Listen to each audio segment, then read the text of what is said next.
And we are live. Welcome, mystery and thriller fans. I'm your on-air host, Sara DiVello, and I am thrilled to be hosting the absolutely incredible New York Times best-selling and Emmy Award-winning author, J.T. Ellison, here to tell us about her red-hot new book, Her Dark Lies. J.T., welcome. Tell us about your book. I am so excited to be here. Thank you. Thank you. That was a fun intro. I love it. So Her Dark Lies is a standalone novel set on a very gorgeous Italian island. It's the story of a young, up-and-coming, large format oil painter named Claire, who has met the man of her dreams. And they are getting ready to go for their destination wedding on his very wealthy family's Italian island, and there's only one problem. Jack has a dead wife that they aren't allowed to talk about. And of course, they get to the island and they are locked in. There's a storm. People start to die. Everything goes dreadfully wrong. I mean, it's like the wedding from hell. I mean, you can imagine just everything that could possibly go wrong goes wrong for these poor kids. I mean, they're just in love and they just want to get married. And, he just happens to have a wife who died under mysterious circumstances 10 years earlier, as you do. As you do. Listen, we've all been there. Right. I mean, on this glorious Italian island sort of nirvana here, this beautiful oasis. And I love this cover. I want to talk to you about that. But yeah, freaking Jack has a mysteriously dead wife who he is keeping it locked up tighter than a drum. Yeah. So Claire has got questions that aren't getting answered. JD. So that's legit, right? That is indeed legit. So I can't wait to get into every dirty detail because I got a lot of questions. I know the audience does too. So I just want to pause and welcome everybody. Welcome mystery and thriller fam. Good to have you back. So if you've been here before, you know the drill. And if you're new, welcome. We're thrilled to have you. Here's the drill. Every Tuesday, I give you two fabulous featured authors and you get to ask them anything. So ask JT about her writing process, about her books, about this gorgeous cover, about the title, about anything weighing on your mind. What happens on the show stays on the show. It is, in fact, like Vegas in that way. And so just get your questions going in the comments. I'll get them right over to her. So Leslie's saying, hi. Hi, Leslie. Welcome back. Good to have you. Vicky is saying this book is so good. Vicky, I agree. I was up till 3 a.m. devouring it. Gail says, hi, Sarah. JT and AMB, happy Tuesday. Gail, top community member, welcome back. Leslie's saying this is her next to be read. Leslie, what else is in your pile, girl? Because this is hot. And Nisa is saying, hello, JT and Sarah. And Nisa, welcome back, top community member there. Great to have you. Christina Powers, book influencer, Books to Grammar. Welcome back. Good to have you. Leslie's saying she also loves the covers. Lisa Barr, welcome back, award-winning author. Good to have you here today. Oh my goodness, we have so many questions piling in. Let's pause here and we're going to go one by one. I promise I'll get to every single one. So let's start with Leslie. She's saying that she loves this cover too. So I'll say it, I'm shallow. I do judge a book by its cover, and this one is just so gorgeous. I'm going to hold it up. JT, tell us the story of this cover. Did you get to pick it? Did you have input? Give us the skinny, give us the secrets on Her Dark Lies. So I did actually have input on this cover. I think they had an idea from the very beginning of what they wanted to do, but I sent them some photographs of here's cliffs that I was using as inspiration from my Pinterest board, my private Pinterest board where I'm putting all my pictures. So here are the cliffs, and here is Sacre du Saint Michel, which is the monastery in northern Italy, where this, if you look at that fortress, it looks very familiar. If you look a little bit closer, and they really nailed it. It's very rare that you get a cover in your email and you open it and you're like, That's it. Don't change a thing. Mm. But this was it. And it just was absolutely perfect from the get-go. And I told them, I'm like, please don't change anything. They showed me some other mock-ups and I went, no, this is it. It's just glorious. I love it. It is just glorious. I mean, this is exactly how I was picturing the cliffs. It's exactly how I was picturing this beautiful fortress that goes into a villa. So they've taken the old monastery and they've built an actual home off of it, and they're restoring in there. They're trying to restore it all. As you do. As you do. Of course you restore. On your private island, obviously. While we're on this gorgeous cover, tell us the story of the title, Her Dark Lies. Was it your idea? Was it an editor's idea? Do you have input into it? Was it number 1? Was it number 101? Are there any names that got left on the cutting room floor that you regret? Give us the inside scoop. I think it was number 2 or 3. So the first working title was 3 Dark Nights. Which I really liked. I thought that really encapsulated it. But then it put too much of a ticking clock in with the title, because I needed it to be basically like 5 Dark Nights or 6 Dark Nights, I had to change that a little bit.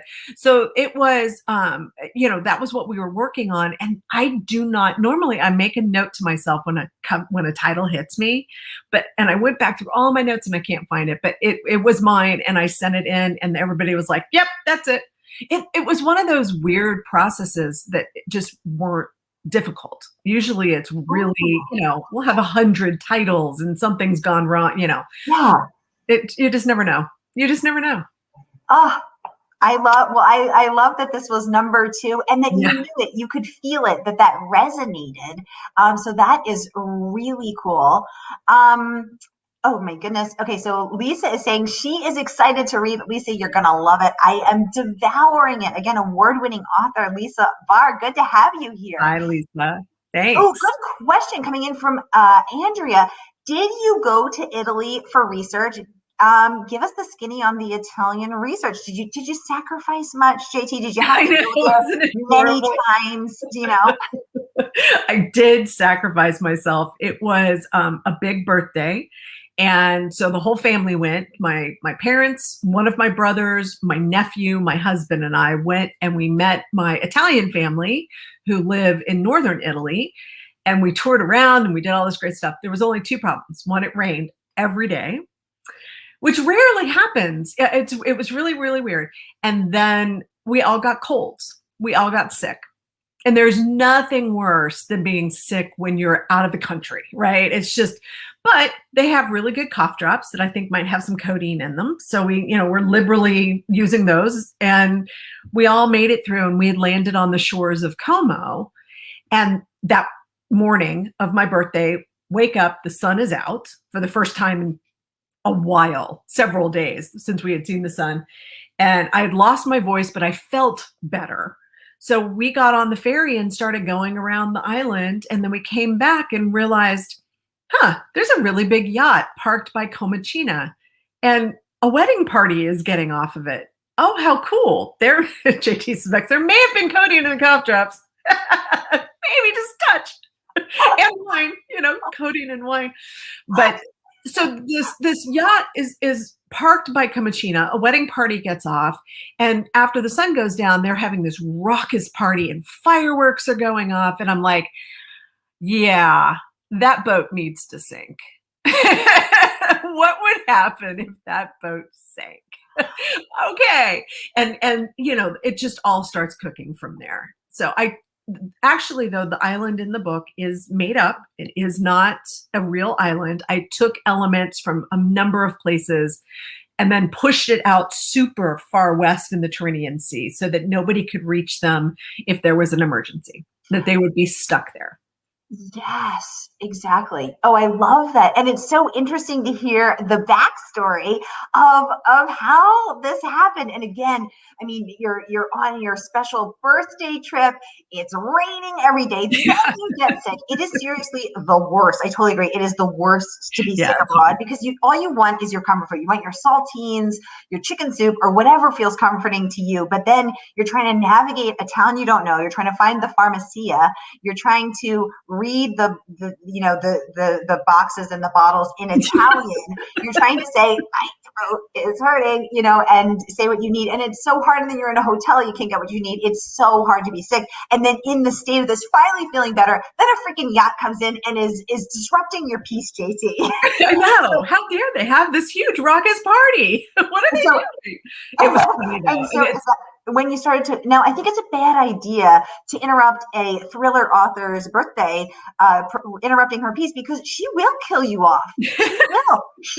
She will just end you, and someone's going to fall off a boat and drown, and that's going to be you if you're not careful. So I think the lesson here is stay on JT Ellison's good side. I know I will. It's funny you say that because I actually ran a contest on Instagram and asked who wanted to die in my next book. And we had so many entries that I felt compelled to pick more than one. And then I had people actually writing me, sliding into my DMs saying, I volunteer as tribute. I'm like, okay, very nice. And I am prepared to die. I'm like, okay, we've got a Harry Potter reference, you're in. We've got, a Katniss reference, you're in. So I ended up with all of these people who I suddenly had to kill. I was like, oh no. Oh my God, JT, that's so cool. Wait, so what do you mean you ran a contest? So did you just say, so if I was the winner, you'd kill a Sarah? If Anissa was the winner, you'd kill an Anissa? Is that how it worked? Yeah. By name. Yep. Oh my God. So they get to decide who, if they want to use their name, if they want to use, their maiden name, something like that. Yeah. Yeah. They got to and apparently everybody loved their deaths. So that's good. Oh my God. So how many people were sliding into your DMs? A lot. A lot. I mean, it was my most successful Instagram post ever. Oh my God. That is so Isn't that great? funny. So do you think you'll do it again? Not for a while. That was an awful, or I will only pick one. JT's next book is a bloodbath. 370. Yeah, there are enough people that die in this book. I mean, there's a body count here, but it has to be. I mean, this is an homage to all of our older thriller authors, thriller books, where a lot of people die in those books. A lot of people die in those books. It's not just a single victim. So, yeah. I love it. I love it. Okay. The questions keep pouring in, and I'm going to get to every single one of them. I promise you, because that's what we're all about here. This is a conversation. This next one from Gail, top community member. She said, where did you get the idea for this premise? So walk us through a little deeper the party boat, the party boat scenario, your violent thoughts. Yeah, violent thoughts. The party's going on. The fireworks are going off.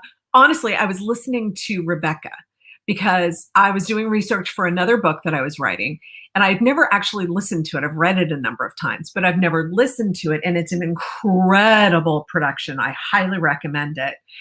But a very basic question formed in my mind, and I wondered if it was going to be answered, and it never was. And so I went, I wonder if I could answer that question for myself. And that's where this was born. I have my setting, I have my party, I have the wedding, and I have this fundamental question. And I married the two, and boom, we have a book. And it happens like that. It's very simple. Was it indeed that simple? How long did it take you to write this? I mean, how long from the time you were listening to the party boat, having violent thoughts, listening to Rebecca, doing your, sucking those cough drops laced with codeine down, to boom, you had a book? What was it? How long did it take you, soup to nuts? It was 14 months, which is a very long time for me. That is not typical. I normally can get a novel done in about 6 months, 7 months, 9 if things are really sketchy. This one was really difficult. And part of it was I have all these wonderful people that, need to die. And it just was a difficult book. It had a timeline problem. I had a subplot in the end that fixed all of that. And, it just was It was a challenging book. We moved in the middle of it. Obviously, we have a pandemic in the middle of that. You know, there were just life. It was life. It was one of those years, I think, for everybody that life was a little bit challenging, and, you know, it showed up in the book. I am so feeling that. I am struggling to write. I'm struggling to concentrate. My attention span is shrunk down to the size of a friggin' gnat. Can you tell us more about this timeline issue without giving any spoilers, or not? You'd have to spoiler. Yeah, I can actually, because it's very simple. Part of the book was taking place in Nashville, and part of it was taking place in Italy. And it, you know, and I had 2 knee surgeries in the middle of writing this too. I forgot about that. Yeah. What? So, yeah. How did you write a book in 14 months in the middle of a pandemic with 2 knee surgeries while managing life and double timelines and 3 point of views? My God, woman, did you know your way? It just wasn't going to work. It just wasn't going to work. But it took me a while to just kind of put that together. I actually gave it to my editor, and I'm like, and my agent, I'm like, would you guys please read this and tell me what I'm doing wrong? And they both came out, well, you've got a timeline issue. I'm like, well, I know that. How do I fix it? Tell me what to do. And they wouldn't, which is, you know, they always make you figure it out for yourself. But it did. It struck me. I'm like, wait a minute. Too many things are happening. They're on the island, and there is stuff happening over there that needs to be happening on the island.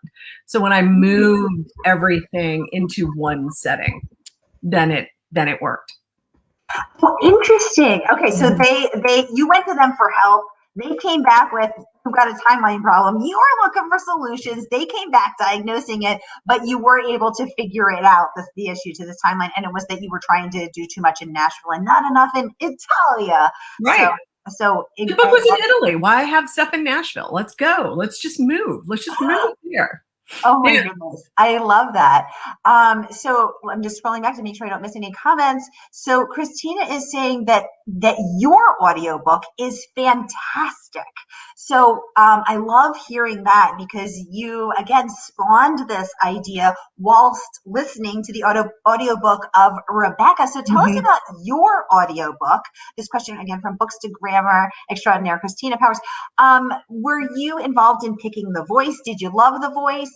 It's Brittany Presley, and she's amazing. And that was, I do get to choose the narrators, which is wonderful. And hopefully it works out that I choose somebody that's got the time to do it and everything. But when I heard her voice, it was like, that's Claire. That's it.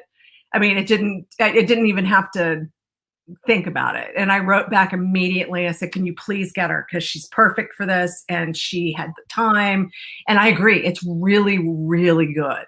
Really excellent audiobook. It's a very creepy book. So, you have to have that good atmosphere and an actor who can really bring the characters to life under the duress that they're under. And she did a wonderful job.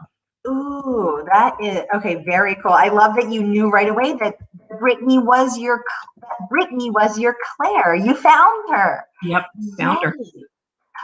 Okay, good question coming in from Vicky. She said, JT, once you can travel again, where will you go for your next exotic setting? Great question, Vicky. JT, tell us. I have to say, we have that conversation over dinner every night. Where are we going to go when we can go somewhere?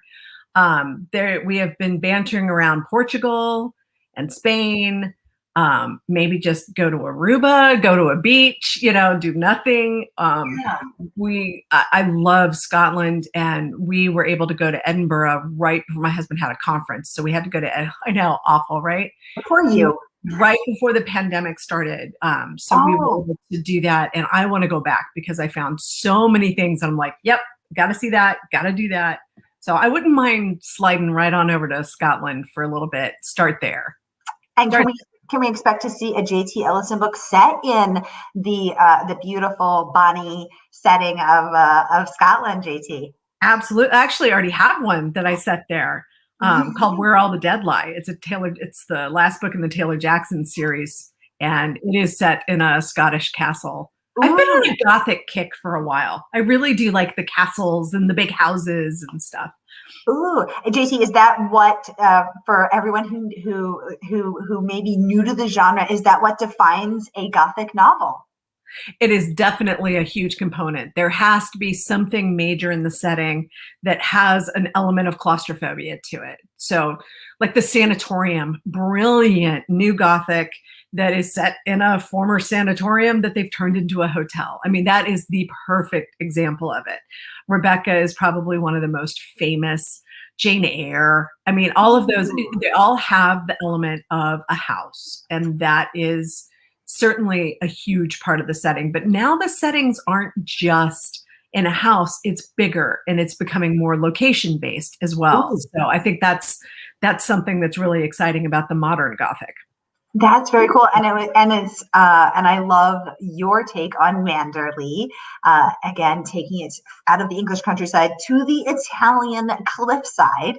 And Nisa is saying, gorgeous cover. And Nisa, I totally agree. I seriously sometimes just feast my eyes upon this glorious cover. Just making sure I didn't miss anybody's questions. Ooh, good one coming in from Christina. She said, which thriller books have influenced your writing, and what have you recently read that you've enjoyed? Great question. That is a good question. So I come from the earlier procedural world. I wrote several police procedurals with a homicide lieutenant. And when I was getting ready to write those books, I was reading John Sandford and John Connolly and Tess Gerritsen and Alex Cava and Erica Spindler and Lisa Gardner and Lisa Unger, all of these amazing women. And they have now moved into more of a suspense realm, which we all sort of have. And so Lisa Unger's Confessions on the 745, fantastic book. And I really liked her book before that too, Stranger Inside. I loved The Push. It's very hard to write a book in second person. And I thought she pulled that off magnificently. And I had no idea. I thought it was going to be something else, and it wasn't. And there is nothing that excites me more than a book that goes in a different direction than what I'm expecting. That one definitely turned my crank. So fun fact, Lisa Unger has also been on the show twice. So she came on for Confessions of the 745, as well as for Hush, her short story collection with an incredible cast, including Oyenkin Braithwaite, Allison Galen, Jeffrey Deaver have also been on the show. And that book, Confessions, also took me by surprise. Mm-hmm. Didn't see that coming. What did you think was going to happen? I mean, yeah. How do we even talk about that without giving it away? Oh, that's a good point. That's a good point. We can't. Yeah, that's a hard one That's a hard one. But I just Lisa always finds a really great way to make the books come home because the characters are so personal to you. You really do get into the characters' heads, and she does a really amazing job with that. So are they an unreliable narrator or are they not? That's the question with her. And that's when I'm reading her books, I'm like, I don't know. I don't know if they're telling me the truth or they aren't. Right, exactly. Or the truth as defined by them, as seen through their cracked, damaged lenses, as we all do. So that's a really good point. And I love how you said that Lisa makes the characters come home, because she does, even when they're so different from you. They're so different. So, I so identified with the characters in Confessions, and I am nothing like those women. So it's really, I love that you said that. That's exactly right. You're honing right in on what I also love. So thank you. You're welcome, of course. So you're getting a lot of comparisons to Rebecca. People are saying they loved Rebecca too. Andrew's saying she loved Rebecca. Vicky's saying yes to Rebecca. Again, you're getting amazing press saying that this is that your book, Her Dark Secrets, is the new Rebecca. So I absolutely love that. Christina's saying Lisa Unger, yes. Yeah. Absolutely. So JT, one thing that we were chatting about right before we went live is the difference between a mystery and a thriller. So here on the show, that is all we talk about, is mysteries and thrillers. And, I've Googled that many, many times over the years, and I've never really been able to find a difference. So you were able to tell us very, very succinctly. Can you share that again? What is the difference between mysteries and thrillers? Okay, so I can use a number of examples, but the one that I have really landed on that I think is very, very relevant for this new kind of suspense novel that we're all reading. Some of them are going to be mysteries and some are going to be thrillers. In that, if you are reading and you're finding everything out as the character finds everything out, you're reading a mystery. If you're reading a book and you're hearing and reading and feeling and seeing things that the characters don't know anything about and you know more than them, you're reading a thriller. Ooh, and I are not going to have that big, huge twist, reversal, surprise, out of left field kind of ending. But a mystery is much more likely to do that because, again, you don't know as much. You're finding it out with the characters. And that's, I think people are really, really reading for this huge twist. But if you're reading a thriller suspense novel, you're not going to get that. And I would hate for anybody to be disappointed thinking they're going to get one story and getting something else. Ooh, that is fascinating. And I love, you just really hone in on the difference and distill it down in a way that my brain can quickly can quickly grasp it. Vicky's saying, yes, that's such a good definition, JT. I totally agree. And it's fascinating because for those who are reading Her Dark Secrets and who have already read it, we feel that, right? We know some stuff they don't know, but also they know some stuff that we don't know. Like, I want to know more about Claire's OCD tendencies. Who hasn't Googled their person's ex-girlfriend? Right? He wants to pretend that she doesn't care about his wife, but he won't talk about her. So of course she's going to start digging a little bit. And she does. She genuinely becomes obsessed with this woman who is dead and gone. And it's, I think we would all fall into that category of just trying to find out a little bit. And instead of just sitting him down and asking him, I think there's a part in there where she was saying, why won't he even say, she likes pizza, she had split ends, whatever, just any little detail. But he is just tight-lipped, very tight-lipped. His whole family is. He is indeed tight-lipped, and then things get real crazy real fast. A body turns up, people are dying, bones turn up. We don't know who's dead or alive. We don't know if there's a ghost. I'm waiting to see if there's a ghost. I'm thinking there is. I don't know. So I'm waiting to see where the heck JT Ellison is going to take this crazy train ride, this deliciously crazy train ride, because I don't know. I love it. It's good. If you don't know what you're getting, then I'm doing my job. I don't know what I'm getting, and I love that. So let's get into some of your amazing praise, JT. So Lisa Unger raves that you weave the old and the new, art and history, mystery and love story into one stunning tapestry. I love to use the word tapestry because it's so appropriate for the villa. Elegant, propulsive, and utterly unputdownable. This is the work of one of our most talented thriller writers at the very top of her game. So amazing praise coming in there from the writer whose praises you were just singing. What do you think the secret is to writing a propulsive thriller? How'd you do that? How'd you keep me up till 3 a.m. this morning reading? I think it's by writing something that is surprising yet inevitable. Ooh. You know where you're going, right? I don't know my endings, but I usually have an idea of where things are headed. And I put into what I call turns. I put in multiple turns where the story goes in a different direction than what you're expecting. And I think that's really the trick, to try to, we were talking about the big twist. Well, I want my twist to be in the story instead of reading all the way to the end and then being surprised, right? I want you to be surprised as you're reading. So how do you surprise us? Because I know as a writer, I want to surprise the reader, but then I think, I don't want to make this too hard on them, which is my biggest problem. I need to make it hard on them. But how do you make your brain do something that's unexpected? Because I think our brains all crave familiar patterns and reaching understanding. So how do you flip that? That's a really interesting way of putting it, because yes, we do crave pattern, but I think we go into these books wanting to have something different happen.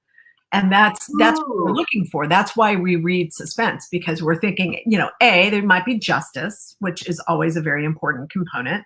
But B, we want to be surprised. It's there, but for the grace of God go I, right? It's, oh my gosh, this horrible thing has just happened to this character. How would I respond if this happened to me? Oh. That's what people are reading this for and thinking about. I know when I'm reading a book, I'm like, well, how would I handle this? What would I do if this happened to me? And that helps you identify with the reader. Yes, because I keep thinking, run, Claire, run. Swim if you have to. Like, just doggy paddle your way off that island. You want her to do this thing that is ultimate self-preservation. Yes. And yet she feels so compelled to stay. I mean, she's they've given her a pretty fancy bribe in the prenup agreement. She has to sign a very extensive prenup, which is not surprising with a family as wealthy as his are. Right. But there's also a non-disclosure agreement. And that's when she's starting to go, why am I signing a non-disclosure agreement? What is going on here? Right. And that for me was a really surprising moment. It's like, why is she signing an NDA? That's interesting. Right. But you know what else you do well, JT, is that so many of us would be like, just doggy paddle your way off that island, blow up a ramp if you have to, and just, paddle, do whatever you have to get yourself to safety.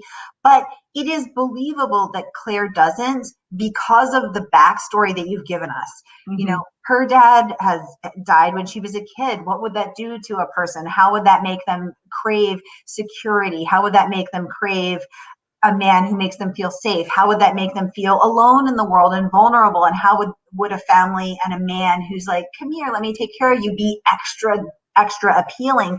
And so because you've taken the care to weave in those details and to create this complex character, it feels believable to me that Claire's not trying to go off that island because she yearns so deeply to feel safe, to feel cared for, to feel protected, to want that family security, to have a family that loves her and welcomes her. Of course she's not leaving. Yeah. So, no, I mean, that's exactly it. She wants to belong to a family, and she's had all kinds of problems with her own, and they have welcomed her with open arms and love and care and respect for her art, respect for her as a person. Yes. Things that she has not gotten from her own family. And that's a very powerful aphrodisiac on top of falling in love with a guy. On top of falling in love with a super hot guy that the chemistry madly in love with you. And the chemistry is ablaze. So it's getting harder and harder to walk away from. Ooh, great question coming in from Vicky. She said the setting of the signing of the prenup in the library was perfect. The descriptions were so great she could actually picture it.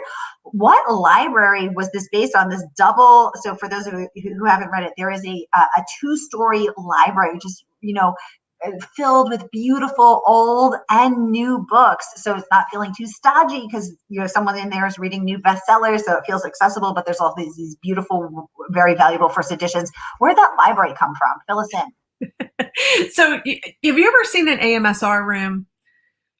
They're on YouTube. Right. And yes, I have. Oh, the one with like the crackling fire or the library or whatever. Yes. I actually write to those with headphones. I do as well. Yeah. And I had that library scene where you can hear somebody writing on a piece of paper in the background. I had that on a 5-hour loop while I was writing this book. Every day I put the library on, and so that's the library. Of course. Wow. So an ASMR video, and I always joke that if this whole interviewing thing doesn't work out, I could use this brand new mic I have to create my own ASMR videos. I could just scratch my fingernail on this. Right. Yeah, I got it backward. I never say it right. But yeah, they actually are a cognitive booster. Yeah. And they help you, they have that little bit of brain power that pulls you away from what you're doing so that your brain actually does come up with new things and it keeps you focused. And it's an Yes. absolutely wonderful tool. And so that's the library. It's the library that I spent all of my writing time in. Oh my God, I love that because I use those videos too. Does anyone else use them? Come on, get it. Tell us in the comments. Confess. Vicky is saying, okay, back to the question that I said, who wouldn't be snooping on their husband's ex-wife, ex-girlfriend? Vicky is saying there is no way I would not want to know more about that first wife. I'm not OCD, but curiosity would kill me. I'll say it. I'm OCD and I'm curious. So I would be going down that rabbit hole, same as Claire, who hasn't done a little late night Googling. Yeah, right. So yes. So why was that important to Claire's character? It's actually something that came in later because Claire was very difficult for me for a very long time. She did not want to tell me what her biggest secret was and what she's been lying about her whole life. And that's something that I need to know about my characters. I need to know what they're hiding. And I knew what everybody else was hiding, but I didn't know what she was. And so I was taking little bits of a chance and say, is it that she's Googling his wife? Is that her secret that she's trying to hide from him? It was just layers. It was just laying in layers of things that made her A, human, and B, relatable. But also, of course you would be doing that, right? But I thought for a little while that was the secret that she was keeping from him, but it wasn't. It wasn't. And when you hear it, you'll know it. You'll know what it is. There's a reason it's called Her Dark Lies. I can't wait. I can't wait. Leslie's saying, I use those videos. Yay, Leslie, you're one of us. Come on in. She said, but she does it for the visual costume scenery, not so much for the sound, but it's the whole package. Yes, totally. There's always a beautiful, I do the sounds of nature one sometimes. Sometimes I do the crackling fire. Sometimes I do the library, the scratching pen. And they are a feast for the eyes and the ears. So Leslie, totally. Leslie, you're one of us. So I totally relate. Sorry, the last comment was from Vicky about asking where the library came from. So I apologize if I got those names confused. JT, I want to go back to something that you said where you said she wouldn't tell you her deep secret at first. Are you talking to Claire? Are you having conversations with her? What's that creative process look like? It's like getting to know a friend. Right? It's like somebody you meet, somebody you hear about, a friend says, hey, you need to meet my friend Claire. And you do, and you observe her from afar. And as you get to know her, you get closer and closer until she's telling you things about her life, and you're going out for coffee, and then you're going out for lunch, and then you're on a date with your husband. And, it's just kind of builds, it's a relationship builder. And usually that happens very quickly for me because obviously I'm creating the characters because, I don't have to get to know them that much. But she was really, really standoffish for a very long time. And so I just wrote that into her character. I let her be a very standoffish person who only has one or two very close friends and is perfectly content to be subsumed into this family. That was very important for her. And it's just, she just didn't want to tell me what it was. And literally when you read it in the book is when I found it out.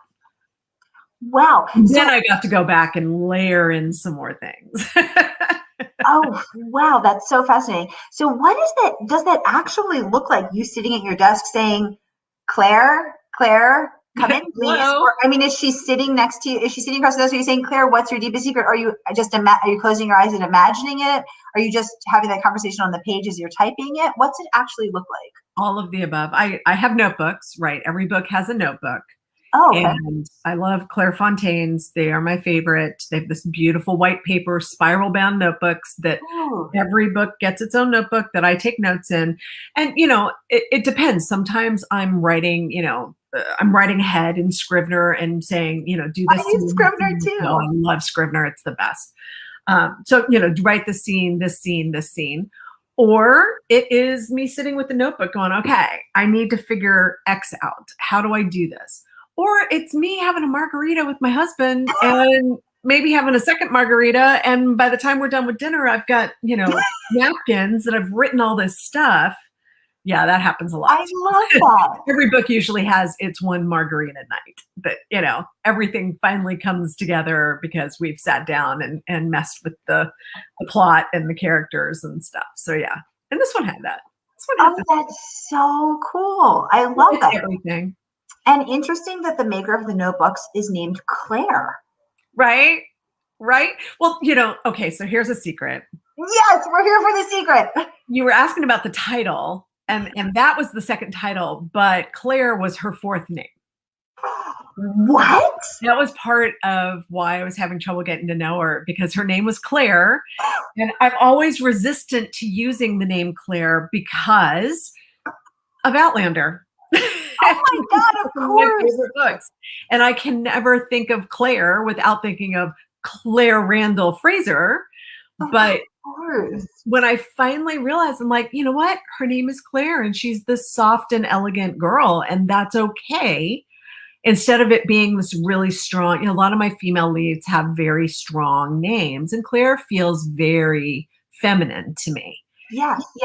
And when I finally realized, okay, that's who this girl is, boom, then everything worked. Wait, so that was her fourth name. What were you calling her before that? She was Logan for a while. Logan, okay. She was Harper for a while, which became her sister's name. Yes, okay. And what was her other name? I can't remember. It's been so long ago. Oh my gosh, I love that. So no wonder she wasn't talking to you, JT, because you were like, hey, Logan, what's your secret? And Claire was all... She was like, who's that Logan chick you're talking about? Yeah, it just wasn't her. It just wasn't her. I feel like if you were calling me Marissa, I'd be like, oh, me? I mean, character names are really, really, really important. You have to have something that you can actually pronounce, that's not hard, that the reader can see, but that isn't, you can't have a main character who's just, no. Hi, Sue, nothing wrong with Sue. Somebody else was saying Bob and John and stuff are very, very basic names. Yeah. I have a John, but his last name is Baldwin. This is another series, and everybody calls him Baldwin. That's his. So instead of it being John, just to differentiate him from the thousands of other Johns, you don't want a common name. I guess that's what I'm looking for is a name that is very, very much in use. You want something a little bit different that fits the character. And I could not for the life of me land on the right name until I finally figured out it was Claire. That was her name. Claire. Oh my God, I love this backstory. Funny story. One time I was in a yoga class with my favorite teacher. And this was, I was new to her at the time, but I took her class every Wednesday. And in this one class, she was saying, oh, great job, Christina. And I'm like, wow, I'm looking around. I'm thinking, who's Christina? She's like, oh, Christina, that's amazing. Great job, Christina. And I'm thinking, man, Christina is like nailing it. She's winning this yoga class. Like, go, Christina. And then on my way out the door, she put her hand on my arm. And she's like, see you again next week, Christina. And JT, I was so embarrassed. I didn't tell her. I just said, okay. And then she called me Christina for the next 2 years. And finally I went to her. I just couldn't take it anymore. I was like, Emily, my name is Sarah. It is not Christina. And she said, oh my God, why did you let me call you Christina for 2 years? And I said, well, I didn't want to make you feel bad. Like I was answering to Christina. How's your week? Good. Oh my God. It's your alter ego.